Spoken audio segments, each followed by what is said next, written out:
Hello, everybody. This is Matt Lofton and Joe Marconi joining me again this week. We appreciate you guys taking some time and sharing this next hour with us. We also want to apologize for being away from you last week. Joe and myself were both traveling and had Joe had some family in town, and my wife and I were out of town on vacation. Um, but we are super excited to be coming back and wrapping up our KPI series, our Know Your Number series for you guys. We have part 5 for you today. We're going to do kind of a really quick recap of where we've been over the last couple weeks, and what we have been talking about, and then make sure that we get into our topic for today. Again, those of you that are watching this live, or if you're watching the recap of this later on, either way doesn't matter. If you'll go to the comments section and you'll comment in the comments resources, usually it takes about 24 to 48 hours, but we'll try to get you the resources as quickly as possible. It may be faster than that, but if you don't get them right away, give us a little bit of time. Again, you're going to get a workbook at the end of each one of these. And our goal is to try to, in this 1 hour a week, try to make sure that we can bring as much value as we can for you guys. Also, if you have any questions about anything that you see in whether you're watching it live or recording, please reach out to us here at Elite. My email address is going to be m.lofton@Elite Worldwide. Joe's is j.marconi@Elite Worldwide. Zero obligation. We're a people first company. Our goal is to make sure that we can help you guys get results out of your business. And if there's something that we can do that can help you do that, we would love to have that opportunity to talk to you and solve that problem for you. So again, today we're talking about part 5 of our series here. We've gone through the previous sections. Part 1, we talked about discovered services and the importance of building a pipeline and understanding what your sales potential is, and how to meet with the team and create the environment that allows us to improve our discovery. The part 2 side of that, we talked about our ARO and the importance of identifying the correct ARO for our business model and the type of business that we're in, and making sure that we're getting the most out of the opportunities that are coming to us. And then part 3, we talked about build hours and the fact that productivity is the largest driver of profitability. So if we're not tracking our build hours as tightly as we should on a week-to-week basis, that's definitely a number that we want to see you guys put a lot of effort into tracking and improving. And then the last part that we covered was part 4, where we talked about the labor cost per build hour. Again, our profitability on labor is predicated on what our cost of that labor is. And we talked about the different pay plans and how a lot of shops are transitioning away from true flat rate, and that labor cost per build hour is becoming more of a primary KPI in our industry than what it has been in years past, when flat rate was the primary pay plan. Those of you that are doing flat rate with a guarantee, that are paying your technicians on salary or just hourly pay, go back and rewatch part 4 to ask for the resources for that. Very important number for you guys to make sure that we're able to generate a profit off of our labor. Today, what we're going to talk about is gross profit per build hour. And Joe, this is a number that we spent a lot of time talking about at Fly with the Eagles. It's a number that we spend a lot of time talking about with our clients, and when we try to focus on it really hard. And you spend a lot of time telling everybody that the primary number in the business at the end of the day is gross profit dollars, right? Correct. The gross sales number the net sales number doesn't really matter that much. It's what we're able to keep off of that net sales number that really matters. And that's why we're such a big believer in gross profit dollars per build hour. And we talked about in the beginning of this series that we wanted to give you guys KPIs that were going to be leading indicators and not lagging indicators, of what the performance in the shop is. And GP per hour is one of those really strong leading indicators. Matt, let me just piggyback on that. Gross profit, as a review of the past few weeks, gross profit drives net profit. And you'll hear often on podcasts and you'll read in trade magazines, a company went from 1.5 million to $2 million in sales. But you'll never hear, or rarely you will hear anyone stating a net profit or gross profit. So, and if you compare two companies, a $2 million shop with a net profit of 200,000 or a $1 million shop with a net profit of 300,000, let me ask you, which shop would you want? It's always the bottom line. So gross profit is the number you want to track. And gross profit per hour breaks it down into a manageable KPI that you can actually see on every single job, which we're going to get into just a little bit.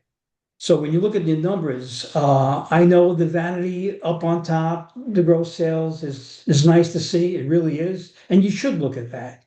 But when you break it down, it's the gross profit that drives your net profit, the bottom line profit. So GP per hour is something that you can take this literally, take it to the bank. Yeah, yeah, and you're 100% right, Joe. So again, just to remind you guys, I'm going to give a couple reminders throughout the presentation today. Go to the comment section, type in resources, you get your workbook, and all the math that we do today is going to be in that workbook. We're going to make sure that we give you guys a step-by-step process of how you can determine what your gross profit per hour should be, and then how do you plan for it, how do you improve it, so on and so forth. Matt, So if I'll put our contact information in the Facebook chat too. So good. I appreciate that, thank you, Joe. You're welcome. So if we take a look at why GP per hour is so important. So GP per hour is factoring in all of the things, all of the other KPIs in the business are kind of accumulated inside of GP per hour. So if you look at your discovery, your ARO, your build hours, your costs, your pricing, all of those things are factored into gross profit dollars per build hour because it's factoring in our productivity. It's factoring in our profitability off of that productivity. So what our labor margins are, our parts margins. If we have a higher ARO, we're typically going to have an increase in our gross profit per build hour as well. So all of the KPIs that we've talked about to point, all of the KPIs that we're used to looking at are going to have some sort of an impact on our GP per build hour. So, and we talked about this in our production section that we talked. The other reason that I love GP per build hour so much is if we're saying that gross profit dollars are the number one thing that matter, in the business because it helps us overcome our overhead and adds to our net profit, right? There's two numbers that we can come up with that we can multiply together that will give us our gross profit. And if we hit those two numbers, we'll hit our GP requirement for the week, the month, the day, whatever timeline we're looking at here. And that is our build hours and our gross profit dollars per build hour. So that's why I like GP per build hour so much as far as looking at it. And this is a number that we can look at per estimate. We can look at it per job. We can look at it per job category. We can see, are we doing work that doesn't really factor into our profitability? And so once we understand this number, we're going to talk about how to calculate it. The way that I want you as an owner to think about this number, Joe, we talk about this a lot, but employees have it doesn't matter how you pay the employee. At some point in time, they do the math and they break it down per hour, right? Like I'm sure at some point in time you've had a heavily commissioned or heavily, individual and they came to you and they're like, hey, I'm making XYZ per hour, even though they're not on a pay plan that pays them per hour. They still break their compensation down by how much time they're investing to get that compensation, right? Exactly. So from an owner standpoint, I want you to think about this right here as this is our hourly rate, right? This is the owner's hourly rate because you have operating expenses per billable hour too, right? And we could take the time to figure out what our operating expenses per billable hour are. And if you took your gross profit per billable hour and took your operating expenses per billable hour, and we subtracted the operating expenses from the gross profit per billable hour, Yeah. now you're getting net profit per billable hour, and that number is going to be surprisingly lower than you think it is. Yeah. All right. And so if that's the case, then we need to be looking at this at a per job level. We need to be looking at this at a per estimate level to make sure that we're not selling anything that doesn't meet our GP requirement. Yeah. Because what that means is we could make a profit but actually lose money. So on paper, we could show that we made a profit. So if my overhead per billed hour, for example, is $120 per billed hour, and I build a job that even though it's at 60% gross profit margin, if I bill a job out for $100 of gross profit dollars per billed hour, I've actually lost $20 doing that job. And so does that mean that every single job that we do is going to be, above profit? No. But Joe, you have a saying, and I want you to share it with everybody right now. Every job Yeah. should what, Joe? Every job, I've been saying this for decades, every job should be for a profit or lead to a future profit. I've been preaching that forever. Yeah. And so if you're taking a look at a job category and for whatever reason that job category is not profitable today, you need to ask yourself a question. Does it lead to a profit? Then there are going to be some categories that you take a look at. Oil changes may not, and not to say that they shouldn't be or can't be, but oil changes may not be a today profitable job in your business, right? They may be the GP per hour might be below what your target range is, but it leads to a profit because it adds to discovery and it adds to car count and it allows you to generate profit down the road. So we want you to take a look at this in that lens, and we're going to talk about it today, but we wanted to set the stage for why this number is so important and why you should focus on it and put some effort into Well, it. Matt, let me just add one thing to that. It's also the multi-point inspection itself, right? If Sure. it's included within a service, included within a brake check or whatever it is, and not part of your testing process, is that profitable? If you look at it just isolated, not necessarily, but it leads to a future profit. If done properly, it leads to future profits. So 100%. look at it that way. My one No, more thing I want to make before we move yeah, on. go We're ahead. going to get deeper, but nothing in your shop works in isolation of another component. Nothing. The technicians, the service advisors, the person who moves the cars outside, the shuttle driver, everything works as a system.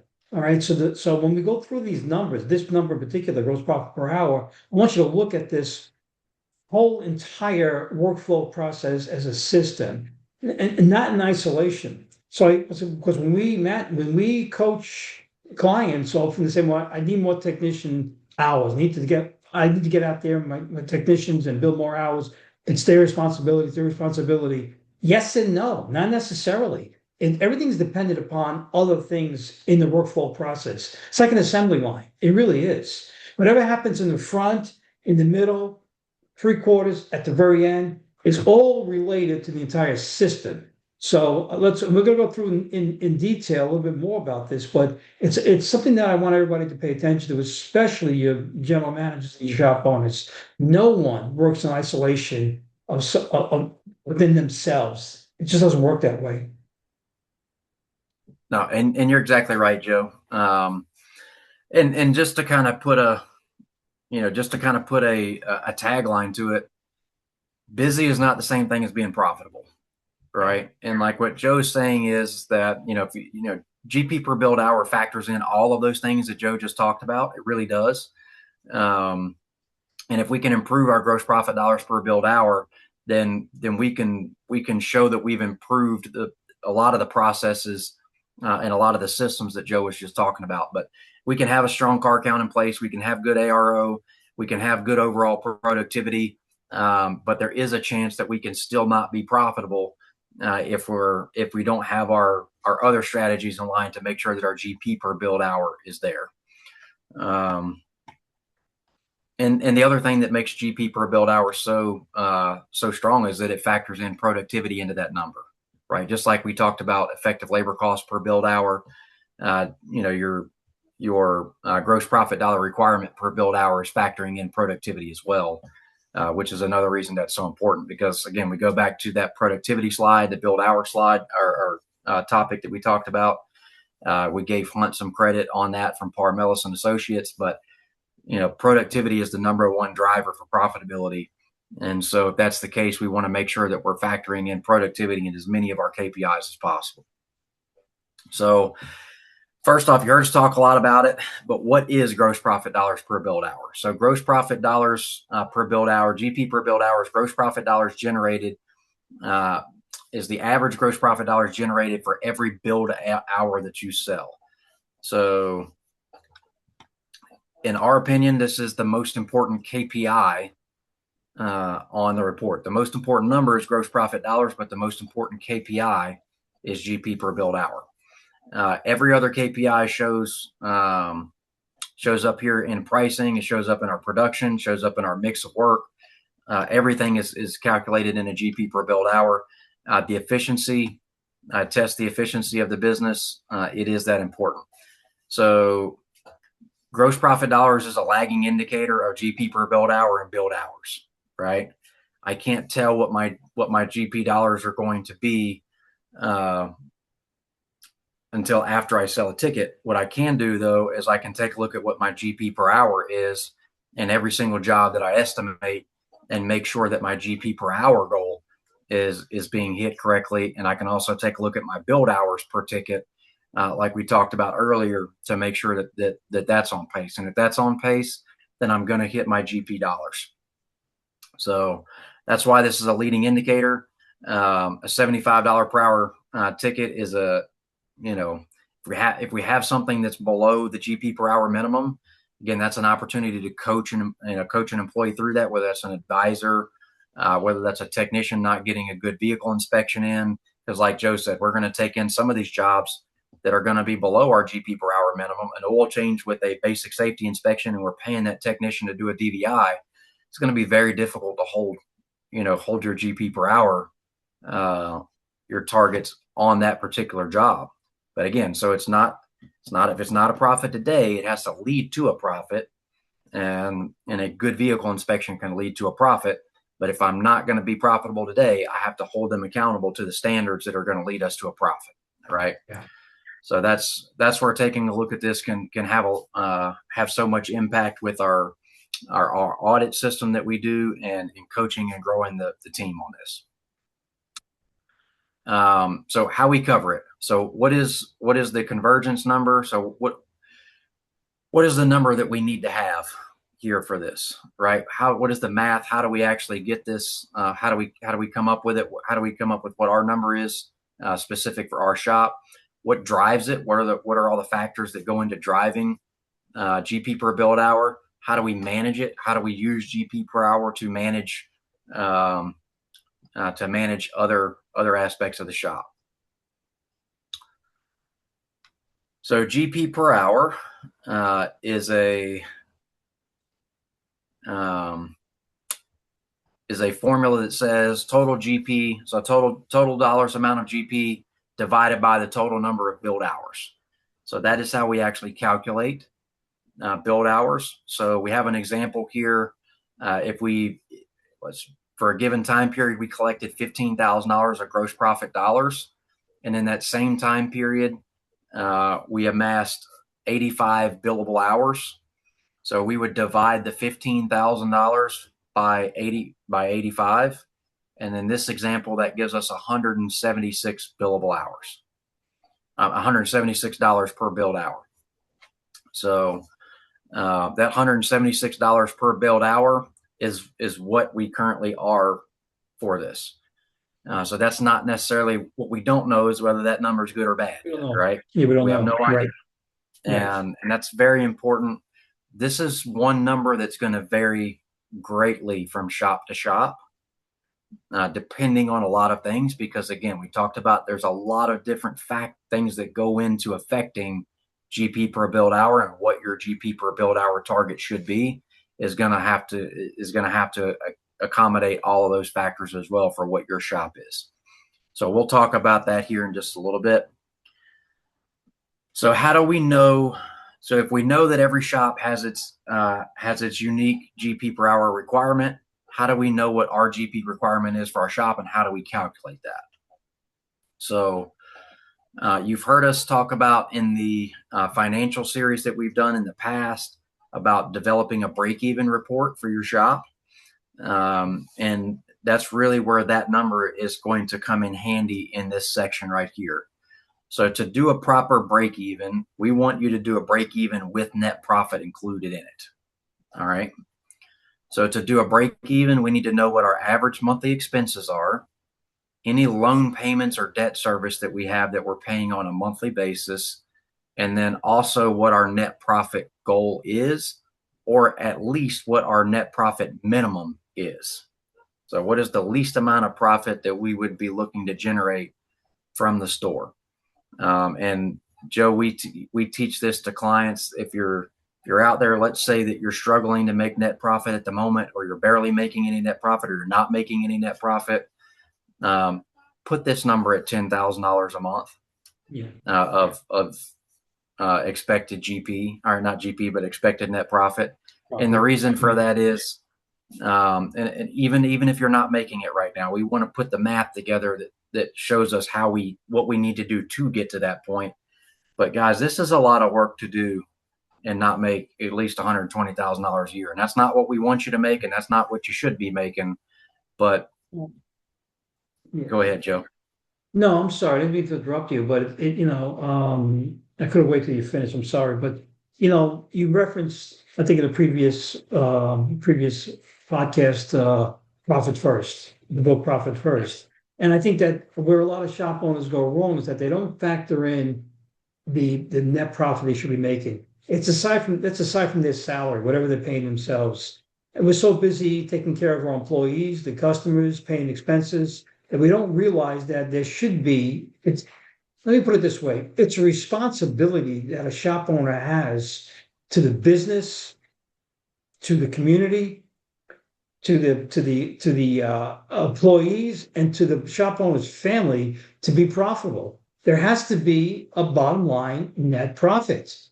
That's why Matt's saying this is very important. If you don't know what the number should be, then get help. Figure out what that number should be. Because all businesses are like fingerprints. There's not one they're all different. They're all different. So what your net profit should be, what your gross profit should be, what your expenses should be, all that has to be factored in. But if you don't know, put a placeholder in there. Put a $10,000 placeholder. If you can't walk away at the end of the year with $120,000 in net profit, then that money could be used in different areas in reinvesting to make even more money. So this has to be, you have to look at it as the same as an investment portfolio. The business is a business the same as you investing in the stock market or into other businesses, mutual funds, IRAs, Roth IRAs, whatever it is, but it has to be return on investment. Saving is one thing. Saving money is one thing. Being budget minded is another thing. But your business should be looked at as an investment, something that happens, it's going to pay dividends every single month, every single year, every single decade for as long as you're in business. There's got to be that payoff, or else it's one of the, like Matt, you always say this, it's one of the most difficult, if not the difficult business on the planet. So we have to do our due diligence to make sure that we understand the math that drives it. If you don't understand the math totally right now, put that $10,000 placeholder in there and make that part of the overall calculation. I'm sorry for interrupting again. No, you're great, Joe. It's such an important topic. Yeah. So really quick, a lot of people just joining right now. If you're just joining us, please go to the comment section, type in resources. We're going to make sure that you get a workbook that covers the math that me and Joe are talking about today. We understand that it's difficult to follow along with the math on these live webinars that we're doing like this. And so go to the resources section. We got a curated workbook that's going to walk you through step by step how to do the things that we're talking about today. So again, we're talking about gross profit dollars per billed hour. We spent some time talking about how important it is for you to understand this number. We talked about how to calculate it. We take our total GP required, take our total GP dollars collected in a time period, We divide it out by the number of billed hours in that same time period, and that's going to give us what that current GP per hour is. And then we've also determined that we have no idea whether that's a good number or a bad number. So now we're going to talk about the math that you need to be able to get what your specific GP per hour requirement is. So again, we're going to do a break even to net profit. So we're going to add our monthly operating expenses. We're going to add any loans or debt service that we have. We're going to add any minimum net profit requirements that we have for the business or goals that we have for the business. And we're going to add all of those together. So we have an example here. And we've got $40,000 of operating expenses. We have $5,000 of monthly loan service, and we have $10,000 of expected net profit. That gives us a $55,000 number when we add all that up. That's the amount of gross profit dollars that the business needs to generate before you can turn $10,000 of profit. Right. All right. So you need to collect $55,000 in gross profit in a time period in a month to be able to generate $10,000 net profit. So if we take that $55,000 of GP requirement and we divide it by the number of billed hours that we average on a monthly basis, what we can do there is we can determine what our GP per hour target needs to be for us to generate that $10,000 of net profit. So in this example, we're averaging 340 hours billed per month. So we take our 55,000, then we would divide it by 340 billed hours, and that would give us a GP requirement per billed hour of $162 per billed hour. Again, I know it's difficult to follow along with the math. Just listening to me and Joe talk about this, type in resources, get the workbook, do the workbook yourself, and it's going to walk you through this step by step so you can get your own requirement for your shop. Once we have this number, we now know whether every single job that we're getting ready to do is going to be a profitable job for us, if it's going to help us get to our $10,000 or above of net profit that we're looking for. So if I now know if I estimate a job out, regardless of what the gross profit margin percentage is, right? So if I estimate a job out and the shop management system tells me that the estimate is sitting at a 68% gross profit percentage, most of us, the way we've been taught, would be super excited. Yeah. And we would give us a big thumbs up on that estimate and say that estimate passes the mustard, and it is good to proceed with calling the customer and getting approval. And we would be wildly profitable off of that job. But let's say that it's 68% gross profit margin, but it's only $140 of GP per billed hour. Yeah. Right? Is $140 of GP per billed hour, is that going to help us make our $10,000 of net profit? And the answer is probably not. Right? Probably not. So now we're going to talk about, we'll give you some general rules of thumb about benchmarks for this number. Again, these are very, very loose. Yeah. Please do the math that we just described to you to come up with your own number. But this will give you a way of just giving a quick sanity check on where you currently stand right now compared to what we see in the industry from a benchmark standpoint. So really high volume, high production shops. Remember, your GP per hour requirement is also factoring in the level of productivity that you have as well. So as your productivity goes up, your GP per billable hour actually goes down. The requirement goes down. All right. So the higher volume shops, we typically see somewhere around $150 a GP per billed hour. Your mid-range, from a volume standpoint, your mid-range general repair shops are going to be somewhere around 150 to 200. So again, high volume would be shops that are, doing 90 plus cars a week. And we're seeing 180 hours a week of productivity or more. That would be what we would consider a really high volume shop. General repair, again, mid-level volume, we're looking somewhere around 130 to 180 build hours a week, somewhere in there. Car count somewhere between 40 and 80. We typically see GP per hour between 150 to 200. And then if you're a specialty shop, Euro, diesel, performance based, we're seeing GP per build hour typically north of $200 per build hour. All right. Again, it varies wildly.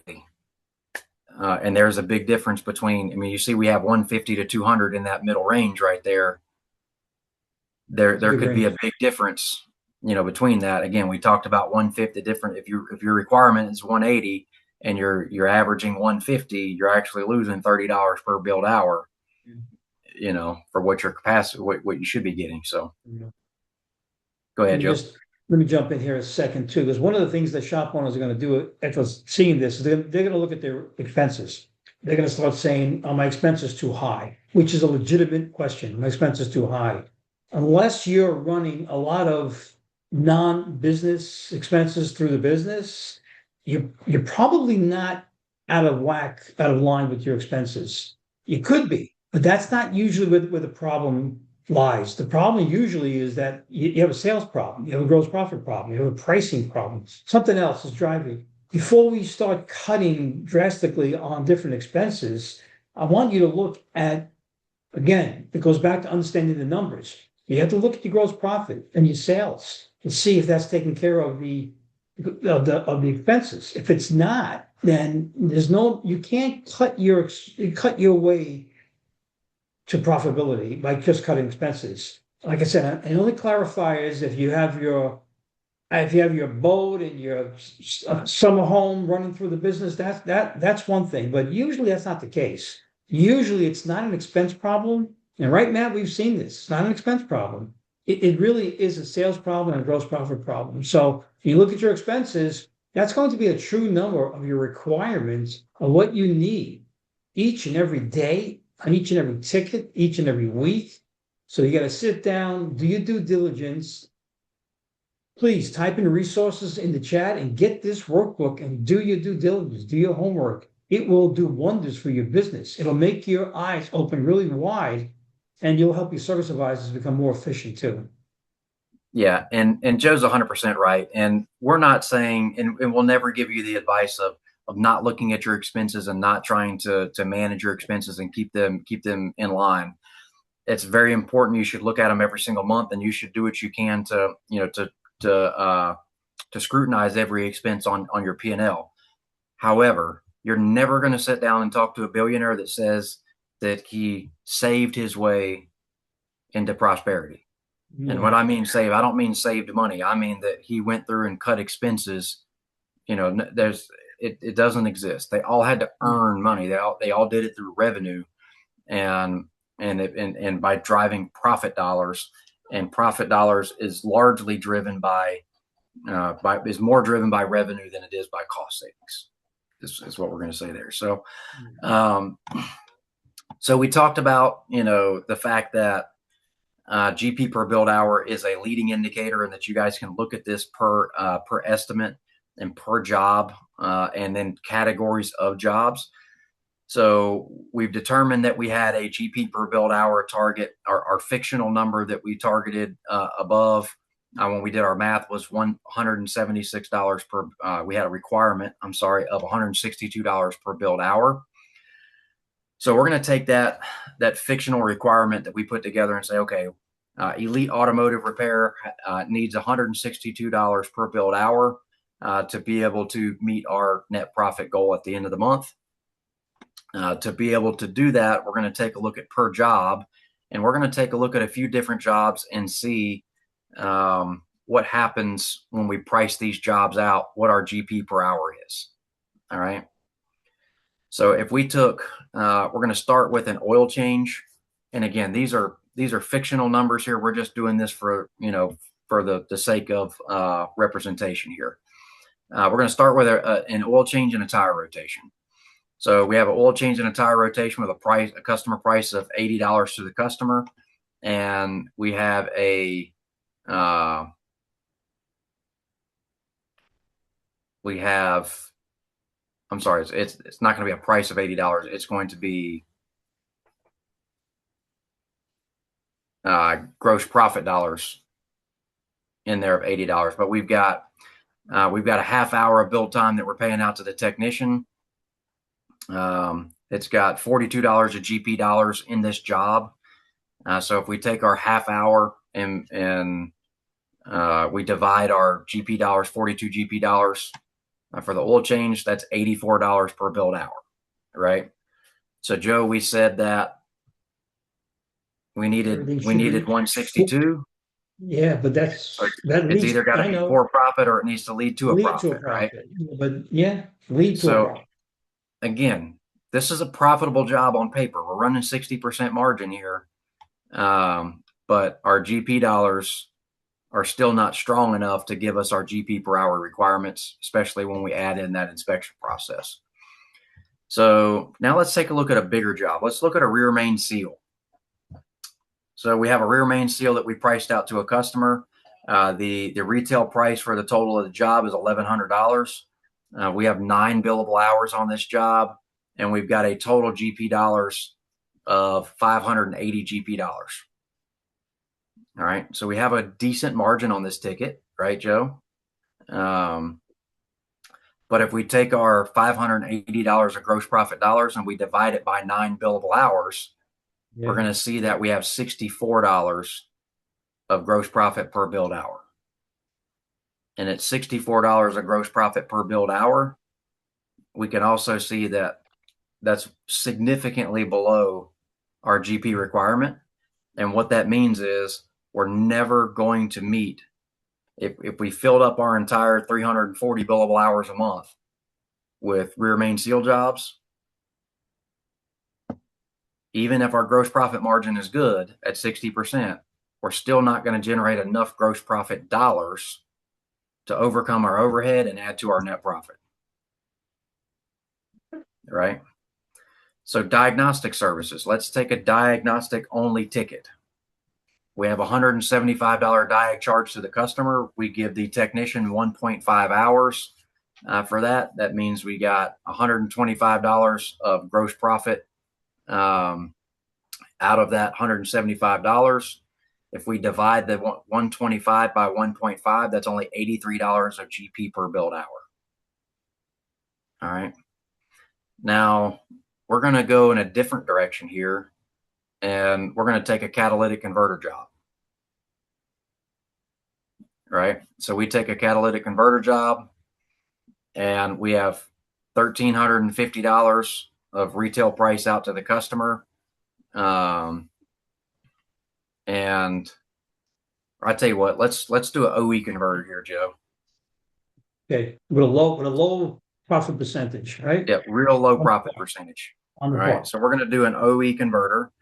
Uh, we're usually seeing them cost is somewhere around $3,000, right, Yeah. for an OE converter. So Do let's it get low, a 20%. Do it low. yeah. Let's do really Yeah. low. You really low. Um, Ridiculously low. so 3,000. Let's do it. We're going to mark it up $3,500.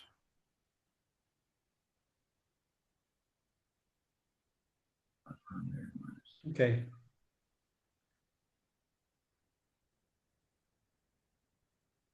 Yeah, so that's 19. That's a 9%. So we'll just mark it up $300. All right. So we have $300 of profit On the in the part. converter. Yep. Yep. We're going to do 1 hour of time for the technician. It takes Yep. about an hour to bolt a converter in. Um, and then, so let's just say we build that out at $175 for the hour. Love it. Uh, Okay. let's say we're paying the technician $50 an hour. So we have $125 of profit there. Yep. So that's now $425 of gross profit, right? For the hour later. Yep. Think We about that. divide it by one. That's $425 of gross profit in one billable hour for a job that was 9% margin Yeah. on parts. On parts. Yeah. 9% margin on the parts. So that's why this is so important is we can go job to job and we can take a look at that. So, and we're not telling you to run a 9% part margin. No, please, let's clarify that, please. Yep, let's The clarify general that. rules of thumb of GP percentage are still, are still applicable here. We want to try to shoot for 60% overall GP at 70% on labor, 50% on parts. It matters. Yeah. We still want that. Okay.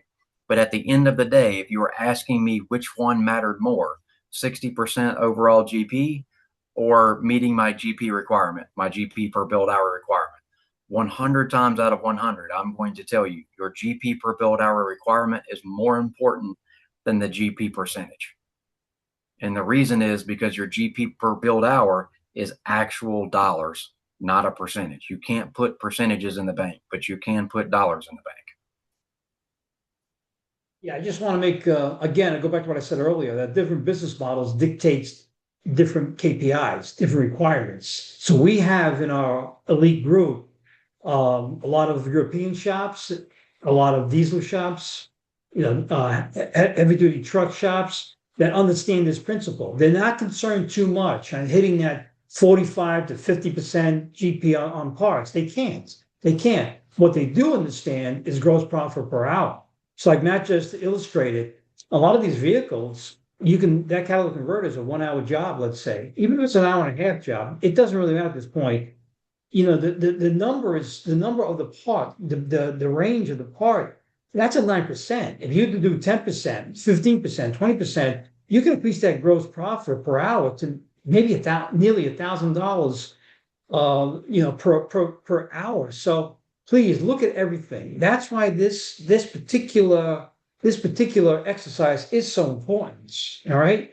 Now, we're going to get into it a little bit later, but we're going to look at categories too, because you should be looking at the categories of what really drives profit. And try not to be all things to all people too. Understand your business model, understand your profile customer, understand the services and the repairs that you are offering to your customers too. Do not try to be all things to all people. Be an expert on the things that you can be an expert in. That drives up efficiency, reduced costs, increases productivity, and sends more dollars to the bottom line. We'll get into that in just a little bit. Yep. And so there's a great question in the chat. And essentially the question is, what if we're running a low margin job? Say we're at 48% GP, but we're at $225 a GP per build hour. Is this still a good job? Lots of coaches would say a low margin job is bad. What's your take on GP per hour if it's strong? So again, we kind of just answered that there. I don't really care how low the percentage goes as long as we're at or above our GP per hour requirements. But also remember the same concept that we talk about with clients with margin percentage. If you know that you need to be at 50% GP margin at the end of the month on parts, you can't price every job out at 50% on parts because you're going to inevitably, you're going to have some jobs that dip below that. You're going to have a clamp that you forgot to add on to the deal and you're going to gift that away to the customer. You're going to have a warranty job that pops up that you're going to have to, it's going to be a zero margin job, right? There's going to be things that happen. You're going to sell an engine below 50%. You're going to sell a converter below 50%. So if we're trying to average 50%, then we have to sell some jobs above 50% to end up with 50% at the end. And your GP per hour is going to be the same way. Whenever you guys determine what your GP per hour target should be, that doesn't mean that you take every job down to that, number. Again, that catalytic converter job that we just looked at was $400, GP per build hour, right? If we reduce the cost of the customer all the way down to $162 a GP per build hour, the problem is you have to make up for that oil change, for that testing service, for the alignment that you're going to do, that you're just not going to be able to hit your GP per hour targets on. Because again, some jobs are a profit today, some jobs lead to a profit tomorrow, right? And those jobs that lead to a profit, not that they can't be profitable, but they won't be profitable at the number that you need to be able to hit your net profit, right? So, I mean, I hope that answers that question. But I mean, we could even break this down into, Joey talked about different business models. let's take quick lube facilities, right?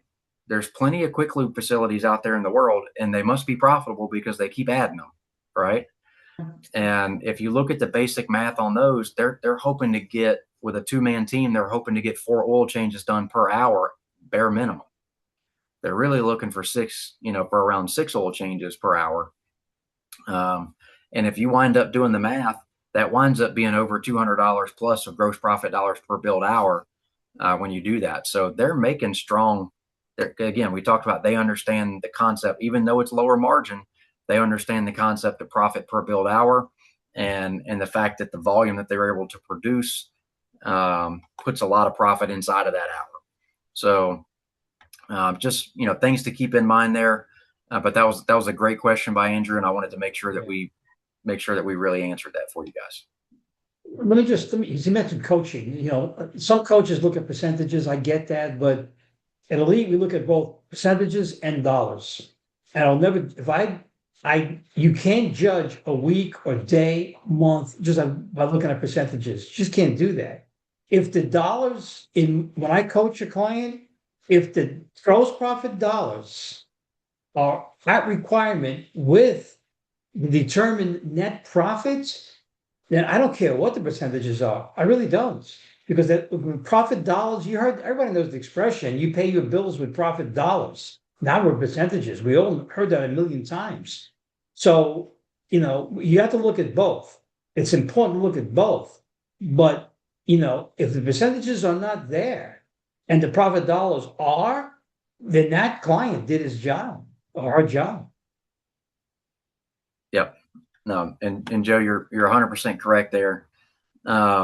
So yeah, I mean, you have to blend those two numbers together. I mean, if we're taking a look at that, or if I'm auditing tickets for a client or for my service advisors at the shop, really what I'm looking at is if our margin is, I'm looking at margin percentage first, right? If we're below 60% overall for the job, then I'm going to GP per build hour, and if GP per build hour is low, then I'm at, why are we taking margin away? We got to add margin back to it, right? Yeah. So I mean, gross profit margin percentage matters, and it is because it goes towards our calculation of gross profit dollars per build hour. Because if we increase the margin, we increase the profit, right? So that it is important. But what would happen if we tried to sell that $3,000 converter for $6,000 plus the labor? Exactly. Yeah. But we would lose the job. You lose right? the job. And you're not going to sell a $5,000 engine for $10,000. And so we can't be 50% margin on everything, right? And so if we can't be 50% margin on everything, then 60% GP can't be the gold standard, because there has to be another unit of measurement that we can use across any job, regardless of size, that allows us to say, is this job actually profitable or not? And what you're going to find is a lot of these jobs, engines, heavy teardown jobs like that rear main seal that we looked at, unfortunately, the dollar amounts are there, but when you look at the gross profit dollars per build hour, they're just not there. And that's why it's so important. Like Joe said, do a category sales report inside of your shop management system. And if your shop management system doesn't calculate gross profit dollars per build hour for you, then go ahead and calculate it yourself. Do the sales reports for each category, come up with how many build hours, how much gross profit you generated in each one of those categories, and figure out where where you naturally have good GP per build hour already, right? And then let's figure out, do we have certain job types, certain category types out there that for whatever reason they don't create a profit today because the GP per hour is too low, and they don't lead to a profit tomorrow. That rear main seal job is not leading to a profit tomorrow, right? It's just not, right? They're going to come in, their car's going to get fixed, and hopefully we see it back for other things, and that side of things is great, but it's not leading to a profit, right? And oil change can lead to profit, because the oil change is going to lead to another oil change. It's going to lead to another inspection and discovery opportunity, which, and you have a lower cost of investment in it, right? Yeah. Let me just add to that a little bit, because I don't want to confuse the audience here. What Matt's saying is very, very important. Now, Matt's saying, if you determine that the remain sealed jobs are not profitable, that they're draining you down, got to be very, very careful of how many, if you decide to do that or not. If you decide to do it, then you better have enough of a balance of the most profitable jobs every single week to offset that one remain seal. See, Matt's not saying do not take it in. Matt's That's saying exactly if you right. take it in, if you take it in, you have to understand that even though it's the big dollar, the remain seals a $20 seal, let's say 9 hours, when all said and done, of all the unknowns too, because you're not doing remain seals every day for the most part. It's one every 6 months, it's three a year. So when you take that remain seal in, I'm okay. I tell my clients, I'm okay with that as long as you're meeting on average your gross profit dollars per week. That means that you're taking in enough of the jobs that have a high predictability of achieving above the gross profit requirement. The maintenance jobs, the brake jobs, the steering suspension, tires. If you're big enough to do tires and you fill that in, the 30K services, 60K services, timing belts, the jobs that what I call repeatable and predictable. You become very, very good at these jobs. Why does a technician in very little time become very proficient at replacing front brakes and rotors? Because he does a lot of them. Tie rods, control arm, do a lot of them. Then you give him a rear main seal on a Volvo, and you're an Asian domestic shop. To Matt's point, you struggle on that. You struggle on it because you don't do it every day. So, and I'm not saying don't take it in. A lot of these technicians have pride. I can take care of that job. Yes, you can. And maybe in February, when there's 3 feet of snow on the ground and you're in Montana, maybe it's a good job to take in. But understand the risks. All right. Have enough of the jobs that are most profitable. All right. Maintenance jobs, light repairs. Then second from that is heavy repairs. I would limit that to a very little part of your, of your portfolio of jobs. And also I would limit the testing and diagnostic work. Unless you're a diagnostic testing shop only that knows how to make those numbers work, if you're general repair, you gotta be very, very careful. To Matt's point, understand. That's all Matt's saying is understand. Yeah, and it's not to say that you can't do diagnostic work. It's not to say that you can't do these specialty type jobs, but you can't do it at $80 a GP per build hour, right? Because we've proven that if we only generate $80 per build hour, and we only have so many, so we only have so much capacity for build hours, like we talked about in our production series, then if we know that GP requirement is determined by the GP that we make per build hour and the number of build hours, we have to fill it with with jobs that make enough GP per build hour to get there. So at $80, uh, we said our shop was averaging 346 hours per month, right? And so if we take that, we get the calculator out. We say 300. Let's just call it 350 hours per month. And we said that we were averaging $85 of gross profit dollars per build hour on Diag. So if we do that, that's $29,750 of GP. We know that we needed $55,000 to beat our overhead and make $10,000 of profit, right? So in this scenario, we're losing money. We have lost money. There you go. Yep. And so our productivity is good, right? Because we still did 350 hours, which we determined was a good number of hours for our shop. But the GP per hour, based off the mix of work that we were bringing in, being all Diag, we did 350 hours of Diag, was only $85 a GP per build hour. We didn't generate enough dollars, all right? Because we're so things that have low part values, low part GPs or low part dollars are going to impact our gross profit dollars per build hour significantly. So we need to take a look at the mix of work. And what that would mean is maybe we need to come up with a no part pricing strategy or Diag service pricing strategy that that is focused on getting the GP per hour that we need, Yeah. Yeah. to be profitable, right? So that would mean we can't bill out our diagnostic services at $175, Yeah. right? We would need to bill them out at maybe 250, 275, maybe even 300. All right. And so, and if we can't sell it in our area for that, and we can't deliver enough value to charge that much, then we need to determine whether that service is something that we even need to provide or not. Because if we can't be profitable with it and it doesn't lead to a profit, then we shouldn't do it. Right. That's when we should not do something. Yeah, Is when exactly. we can't charge what we need to be profitable with it, and or it doesn't lead to a profit down the road.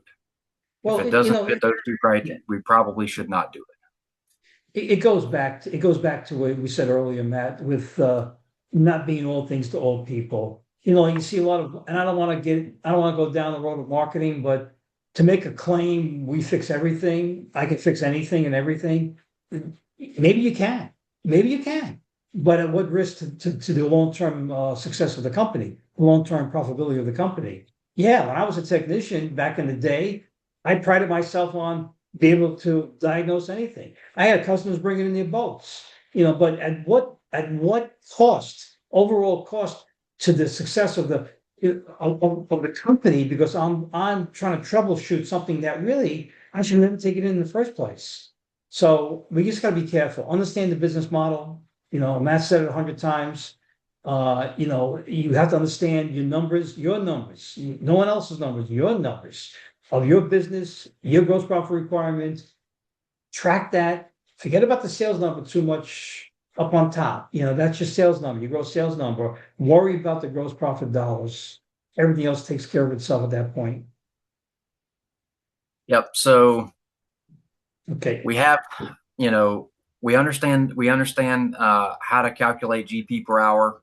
We understand how to get our coordinate, our number that we need to get out of GP per hour. We've talked about why it's so important. Now the question is what can we do? Let's say that you've done your 90-day average and your 90-day, and then you've done your required target needs to be. And let's say your 90-day is 130 and your target's 162. And you're saying, well, Matt and Joe, how the hell do I improve this number to get to 162? Because obviously I'm losing money, right? And if you're like me, when you first run this math, you're probably going to be in that category, right? So the very first thing that we want you to do is that category report that we just talked about. Look at your mix of work that's coming in and see what your GP per hour is on that mix of work. All right. If you're doing a lot of heavy driveline, you're doing a lot of heavy diagnostic, then take a look at what that mix of work is netting you for a GP per build hour, and see if you have the ability to make some strategy adjustments on your pricing, and or whether we need to just do some marketing adjustments to bring in a different mix of jobs. All right. That's number one. Number two, if we find ourselves at a deficiency, what is our overall gross profit margin? So we said that GP per hour matters more, but we also said that GP margin does matter. If your GP per build hour is low and your GP percentage is below 60%, you have a pricing strategy issue. All right. And we need to take a look at our labor pricing strategy, and we need to take a look at our parts pricing strategy and try to get to that 60%. Again, if you're able to meet your GP requirement and be below 60%, two thumbs up, 10 out of 10 don't care, right? Yeah. But if you're not meeting your GP requirements, then we need to look at margin and take margin into consideration. The other thing that we need to do is take a look at how are we pricing out these jobs? And what I mean by how are we pricing out jobs, how are we estimating jobs? Joe, there's a big difference between a customer that comes in that has a leak in the radiator, and we replace the radiator only, and a customer that comes in and we do the radiator, the thermostat, the upper and lower radiator hoses, right? Versus the service. Yeah. Yep. And we're not trying to tell you to add things to the car that it doesn't need. But if the vehicle's overheated, we're already in the system. Doing full system repairs is a better end result for the customer, and it's better math for you as a business owner. You're going to see your GP per hour go way up when we see that we're adding in these other parts to these things, and you're going to have less comebacks. You're going to have a better end result repair to the customer as well. All right. So estimating jobs appropriately is really, really important to your GP per build hour. formula. And if you find yourself low on GP per build hour, make sure that you're taking a look at some of these things and figuring out how you can package that together. Little things, I mean, just simple things like Joe, you mentioned fluid services like BG services and stuff like that. And there's other programs that are out there as well. But I mean, imagine if you're able to add a BG service to every oil change, right? Look at what that does to your GP, GP per build hour, Yeah. just on something as simple as an oil change. Um, vanity, vanity services, and what I mean by vanity services, headlight restorations, Bumper uh, covers, bumper side view cover, mirror, side view you know, mirrors. Yeah. Yeah. the replacing the oil pans, Belt, not yep. the oil Belly pan pan. itself, but the underpan, Plastic shield. The the plastic plastic shield. Yeah. shields and everything. They Yep. get damaged over time, Yeah. All the time. and Bumper cover. Yeah. Yeah. you know, uh, rear view mirrors, floor mats, and Yeah. there's a lot of little things that get left out of our inspection process and out of ours because we get so wrapped up in the rear main seal, the big job, right? We get so wrapped up in the timing chains. I know. But I mean, a $70 floor mat that you sell, that you paid $50 for, that's really low margin, but it's $20 of gross profit, and it took zero time to put it in, Yeah. right? The wiper blades that you're missing on a car, it doesn't seem like a lot, but it takes 15 minutes to put the set of wiper blades on, and if you broke out that's eight sets of wiper blades that you can do in an hour, and eight sets of wiper blades in an hour is, if you look at the GP per hour on that's pretty daggum good. So that's where you need to Well, look first. Go ahead, Joe. I want to piggyback on that concept. It's called adding to the cart. And it came, I forget the company, whether it was Walgreens or some other drug company, but they determined that their sales were limited, in-store sales were limited by the amount of product that the person could hold. So what they did was they started putting little shopping baskets in the stores, same traffic count. All right, think about that. Same traffic count, car counts. Now, because they had a little basket, they added to the baskets, sales went up because they add to the basket. So then at that point, they said, let's put shopping carts inside these little stores. Same traffic count, same, which is your car count. All of a sudden now sales go up, profit goes up because they can add to the carts.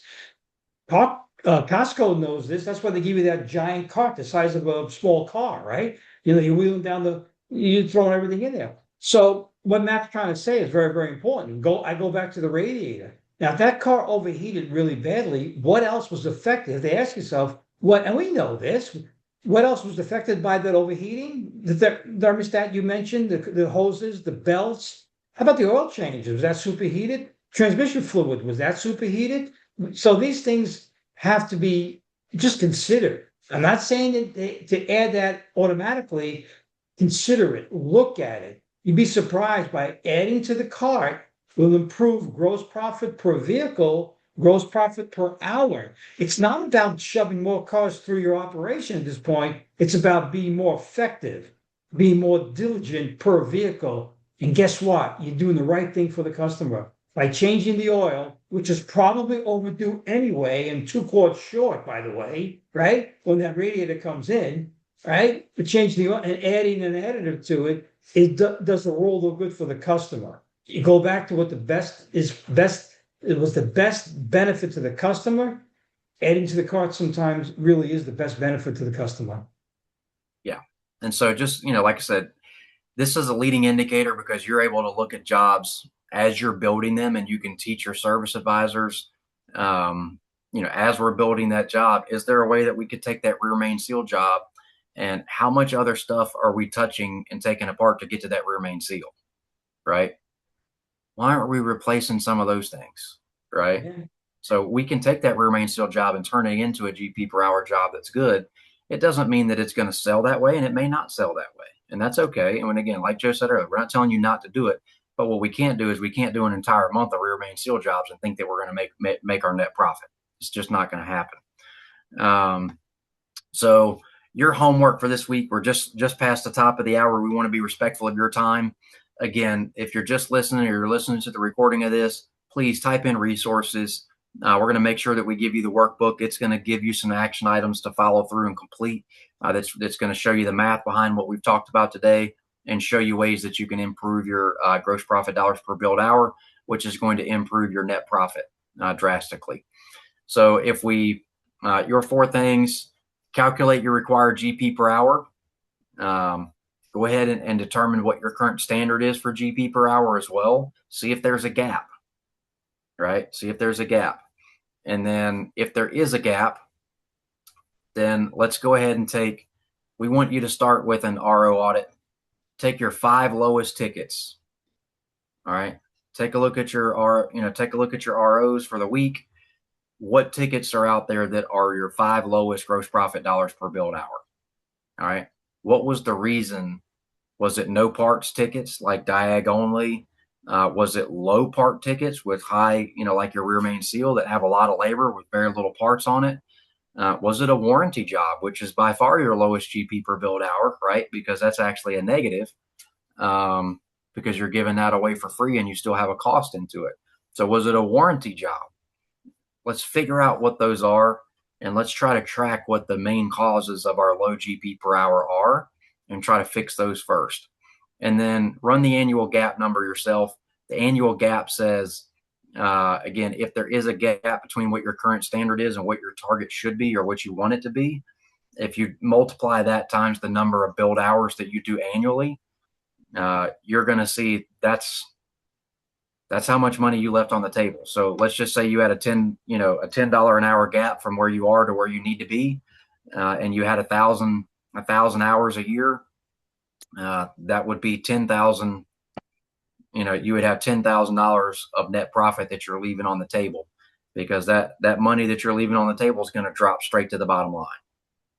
Right, drop straight to the bottom line. So you would add $10,000 of net profit to the business if you fix that one KPI, if you fix that one problem.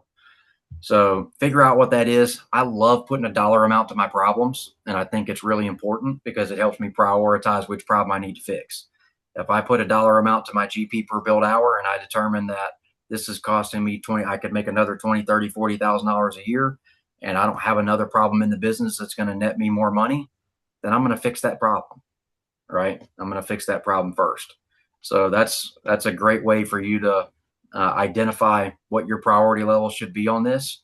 Again, if you're already at target or you're slightly below target, and this is only going to net you $200, $300, $400, by all means, let's fix some bigger problems first. But I think you're going to be surprised. I know what a huge impact the concept of GP per billed hour had on my personal profitability in my shop. And I know what type of an impact it has on our clients when we're able to get them to understand the concept of it and focus on it. It makes a huge difference in their take home pay and profitability. Excellent. So that wraps up our 5-part series.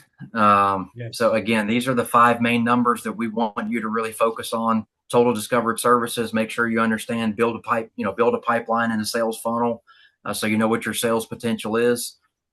Make sure that you're maximizing each opportunity individually and that you're getting your average repair order in line, so that we can, as we grow customers, we have predictable revenue per employee, not per employee, but predictable revenue per customer coming in per job.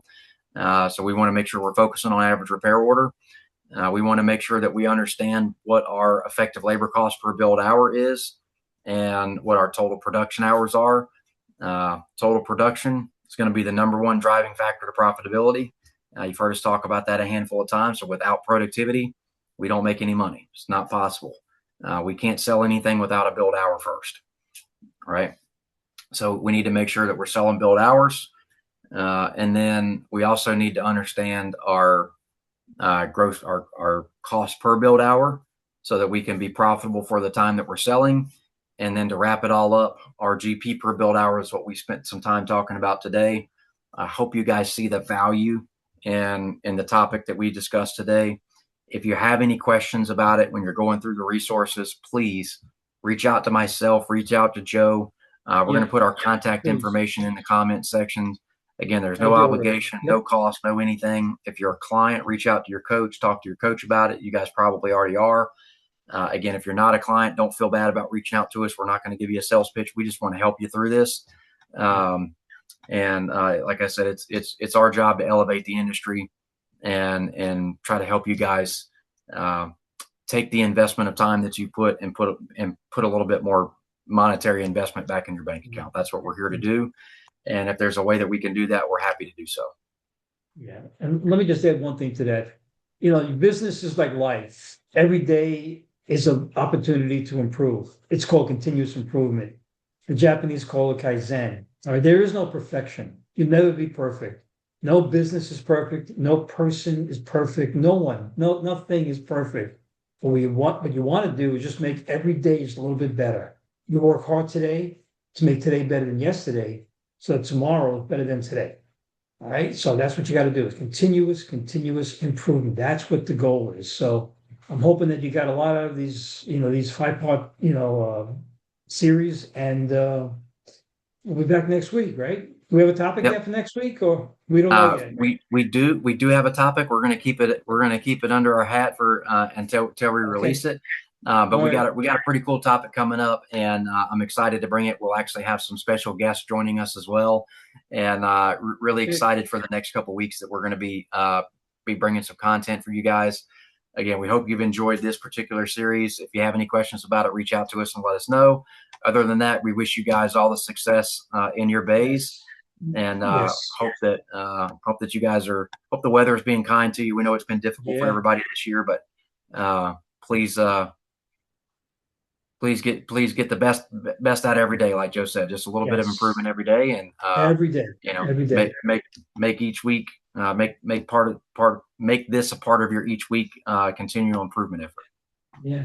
If you All commit right. to improvement every single day and you improve every single day, that truly is the definition of being successful. Because you will get what you want to, you will get there. I promise you that you will get there. Yep, Okay, Matt, thank absolutely. you. Thank you. We'll see Absolutely. everybody next Thank you week. guys out there. Really enjoyed it Okay, today, and we look forward to seeing you guys next week. you got it.